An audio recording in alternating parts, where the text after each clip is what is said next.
The motherfucking Eagle Double G. Snoop Dogg. Isa pa sa mga maiinit na balita ngayon, yung itong abogado ni Digong na nagsinungaling sa mga DDS, no? Sabi ni Nicholas Kaufman noong nakaraan, hindi daw mag-o-oppose o hindi daw pipigilan yung tangkang petisyon na interim release o pagpapalaya pansamantala kay Digong. Mariin niyang sinabi doon na hindi pipigilan. Nagkausap na sila na hindi daw pipigil, Ma'am Linda Salazar, na yung oposisyon o prosecutor o yung mga abogado ng mga biktima, ano 'tong nangyayari, na ICC prosecutor 6 court to reject Duterte release plea. Ibig sabihin niyan, yung abogado ni Digong pinaglululoko yung mga DDS at buong Pilipino. Gamit ang mga kasinungalingan, gawa-gawang impormasyon, na kanyang ipinapakalat para lang maging mabango ang kanyang kliyente. Kaugnay niyang balitang yan, mga kapatid, mga DDS, namnamin nyo to. Ay, wala. Si ano pala yan, interim release, insuder pa. Okay. Sara Duterte na isang Australia sa kinonsidera para sa interim release ng amang si dating Pangulong Rodrigo Duterte. Sabi ay kinonsidera daw ng Australia na kupkupin itong si Digong.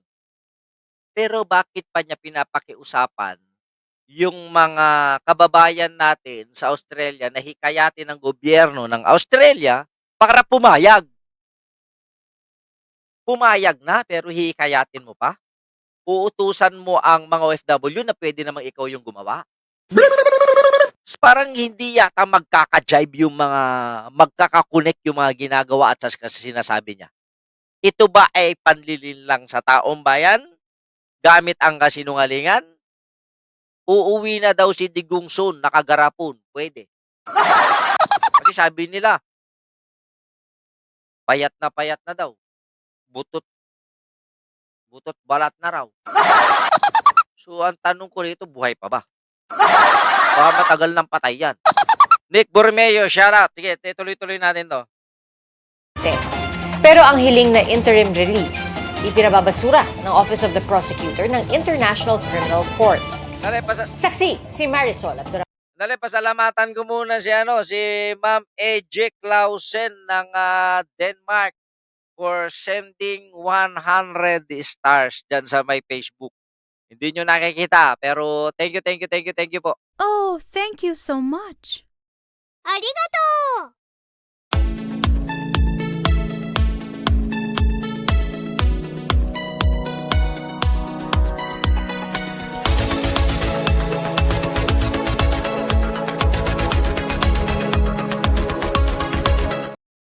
Ayan, nag-hello si Mama AJ Clausen. Ayan. Midnight 1991, hello. Tsaka sino ba? Nick Borromeo, muchacha, binigyan pa ni Tambalustay ng assignment ang mga OFW sa Australia. Mangi-istorbo lang. Wala na nga siyang ambag. Si Sara Duterte, tapos utos-utusan pa. Mga OFW sa Australia, busy yan sa paghahanap buhay. Busy yan sa pagtatrabaho. Busy yan sa pag-aalaga ng mga pag-asikaso ng pamilya nila. Tapos mag-uutos-utos. Ayan, interim release. Australia is in the list of countries that are considered by the lawyers. Si Vice President Sara Duterte na Sabi ni Sara, I'm not in a position to discuss about it. Pero ngayon, nagsalita rin. nang kumpirma na isa ang bansang Australia sa kinonsidera ng legal team ng kanyang amang si dating Pangulong Rodrigo Duterte para sa kanyang interim release. Paglilinaw ng bise, hindi ito ang kanyang pakay sa kanyang pagbisita sa Australia kamakailan. Gayunman, sinubukan daw niya makipag-ugnayan kay Australian Foreign Minister Penny Wong. But unfortunately, she is unable to meet me on Monday. Bakit kaya? Baka iniiwasan ka. Baka iniiwasan ka at alam nilang wala silang makikinita sa'yo, wala silang mapapakinabangan sa'yo. Kung hindi ikaw lang yung makikinabang sa kanila. Gusto, di ka na nasanay kay Inday, malala na sira. Nako. Kaya lang, malakas ang kasinungalingan nito eh. So I will not be visiting Australian government officials for this visit, but I do Manager, hope that I can meet them in my next visit in the future. balak pa niyang bumalik ulit? Kasi sobra naman. Bukod sa Australia, may isa pang bansa na binanggit sa hiling na interim release ng kanyang ama pero hindi siya nagbigay ng detalye tungkol dito. Sa 15 pahinang dokumento noong June 23, hiniling ng Office of the Prosecutor ng International Criminal Court na huwag pagbigyan ng interim release na hiling ng defense team ni dating Pangulong Rodrigo Duterte. Ayon sa prosekusyon, kailangan nakadetain ang dating Pangulo sa The Hague, Netherlands para Tama. matiyak na haharap siya sa paglilitis. Lalo't di raw nito tinatanggap ang pagkalehitimo ng legal proceedings laban sa kanya. Posible rin daw magkaroon ng oportunidad ang dating Pangulo na pagbantaan ang mga testigo kung pagbibigyan ng interim release. Sinagot din ng prosekusyon ang sinabi ng depensa na naghayag ng hindi pagputol ang prosekusyon sa pansamantalang paglaya ni Duterte sa hindi binanggit na bansa. Ayon sa prosekusyon, hindi sila pumayag na sa naturang bansa isagawa ang interim release, kundi sa ibang bansa na di rin nila pinangalanan. May mahabang kasaysay na raw ito ng kooperasyon sa ICC, di gaya ng bansang tinukoy ng kampo ni Duterte sa kanyang hiling. May mga Ibig sabihin, malabo ang Australia. So, saan nanggagaling yung mga pinagsasabi ngayon ni Sarah? Na Australia ang willing na kumupkup kay Digong. Kasinungalingan na lang. Ang tanong dito, paiikutin tayo ng kasinungalingan para mapagtakpan yung pagnanakaw? Mga katiwalian? Ginagamit niya ang kanyang ama para ma-divert yung attention ng mga Pilipino patungkol sa impeachment? Kayo rito, sabi ko sa inyo. redacted o itinago sa public version ng dokumento pero nabanggit na kakain ng oras at magiging komplikado ang pagpapaharap sa dating Pangulo sa ICC. Tama. Wala pang pahayag tungkol dito ang kampo ng dating Pangulo. Paano tayo makakasigurado na kapag ibinigay si Digong sa mga ibang bansa na malayo sa the Netherlands, ay pwede pang ibalik si Digong kung kinakailangan? Hindi na wala tayong kasiguraduhan, di ba? Kasi sasabihin lang nila na flight risk, delegadong bumiyahe, hindi na kaya ng katawan. So para sa akin, mas gugustuhin ko na hindi mamatay. Yun na naman ang inaantay ninyo na sabihin ko mamatay. Sa susunod na lang. Mas maganda pa rin na nandun siya. Sila na nagsabi, okay naman yung kalagayan niya, naibibigay naman yung mga pangangailangan. Ano pang hahanapin? Di ba? Bakit? Kapag ba nasa ibang mga bansa, hindi siya nakakulong? Wala ba restrictions? Tanga. Itukulong pa rin yun. House arrest nga lang. Malamang, malayo pang mamatay si Digong. Ako, pinapanalangin ko, bumaba pa ng 1 million years ang buhay ni Digong.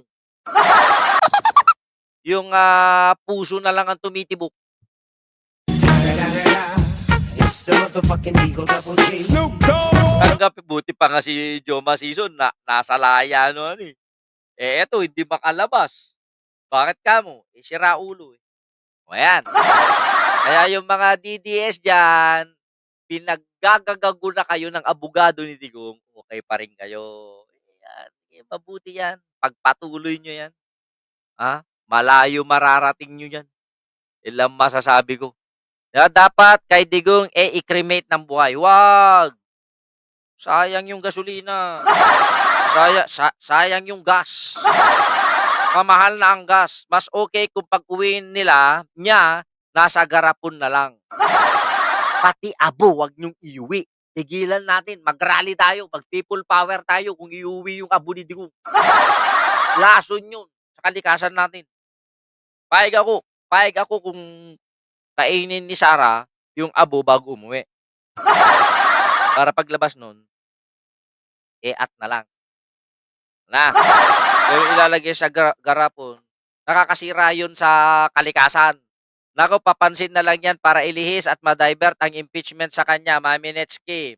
Sabi dito ni, pwede ba ipakagat muna sa langgam bago i-cremate? Oo. Pwede, patusok sa bubuyog kasi laki ni Jollibee. Sana mahaba pa buhay ni Digong at wag na muna siya mamatay before the 2028 election. Alatin Santos, parang hindi naman natin maintindihan kung yung kalibugan ni Digong kaya gusto ng internet. Interim, hindi internet. It's the motherfucking Eagle Double G. Yun nga ang kinakatakot ko, Ma'am Elame. Baka kasi mapagkamalan na droga ni Baste yung abo ng kanyang ama. Hit. Mapagkamalang cocaine. Diba? The motherfucking Yan na.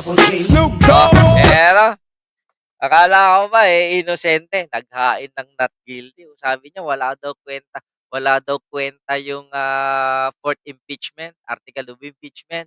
Wala daw kwenta. Ay, bakit parang ninenervyos? Oh, kung wala palang kwenta, bakit pa gumastos ka pa ng ilang daang milyones para sa mga abogado mo? Kaya nga di mamamatay-matay, takot si Lucifer mapalitan sa dagat ng Hague, sabi dito ni Michael Pangan. Balutan muna ng buhay tapos buhusan ng asin bago makremate. Di mape-preserve yun. Ano siya, igurot? Morning. Turn off the fan. Okay. Pogi, shout out. Considering all the foregoing, the Vice President enters a plea not guilty without waiving any of her jurisdictional and other objections over the charges. Kabalita kahapon nagain daw ng hindi ako guilty, wala akong kasalanan. Pero bakit mo pinabubura yung kaso? Bakit mo pinadidismiss? Ba? Kapag nakalabas ng ibang bansa yan, tatakas na yan sa dami ng kaya tinatago yan. Mirna Manasis, good day. O, dito na tayo. Palapit ng palapit